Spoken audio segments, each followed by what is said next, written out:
الرجیم بسم اللہ الرحمن الرحیم۔ عزیز طلبہ، ارکان اسلام کے حوالے سے کل ہم نے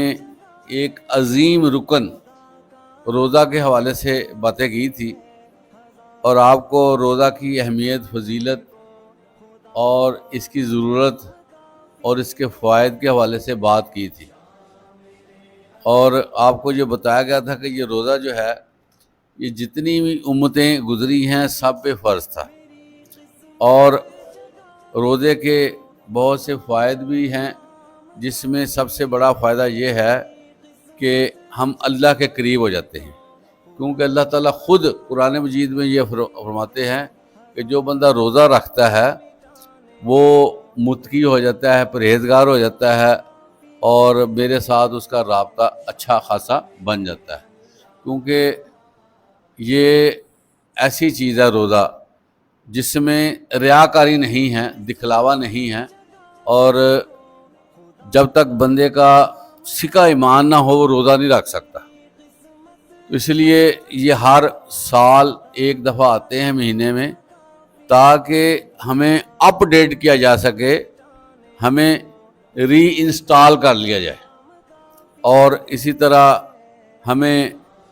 ہمارے اندر جو علائشیں ہیں، جو ایسی چربی ہے جو ہمارے جسم کے لیے نقصان دہ ہے،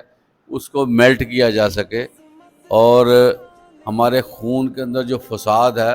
وہ بھی سیدھا کیا جا سکے۔ فریشنس کے لیے یہ روزہ بہت اچھا ہے۔ آپ کو یہ بھی بتایا گیا تھا کہ فاسٹنگ دنیا میں اس وقت بڑی ڈیولپ ہو رہی ہے، اور کم از کم 14 گھنٹے کی فاسٹنگ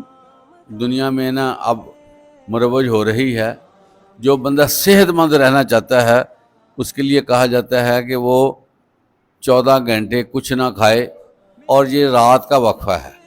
لیکن جدید ٹیکنالوجی اور سائنس نے یہ چیز ثابت کی ہے کہ سال میں ایسے دن ضرور آنے چاہیے جب بندہ اپنے سارے سسٹم کو ڈراپ کر کے فاسٹنگ پہ آ جائے۔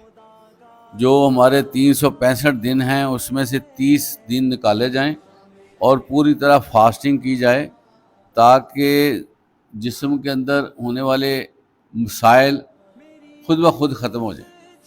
روزہ عزیز طلبہ ایسی چیز ہے کہ اگر کوئی بندہ اللہ نہ کرے اس کے اندر کینسر کے معاملہ ڈیولپ ہو رہے ہوں تو روزہ رکھنے سے کینسر کے معاملہ جو وائنڈ اپ ہو جاتے، اس قدر پیاری چیز ہے روزہ، اور اس میں جو ہے نا بندے کی قوت مدافعت بڑھ جاتی ہے، اور بندے کے سانس کی جو نالیاں ہیں اس کے اندر بھی جو ہے خلا اچھا پیدا ہو جاتا ہے، جس سے جو ہے سانس لینے میں آسانی ہوتی ہے۔ تو ہر بیماری کے لیے ڈاکٹرز جو ہے روزہ ریکمینڈ بھی کرتے ہیں۔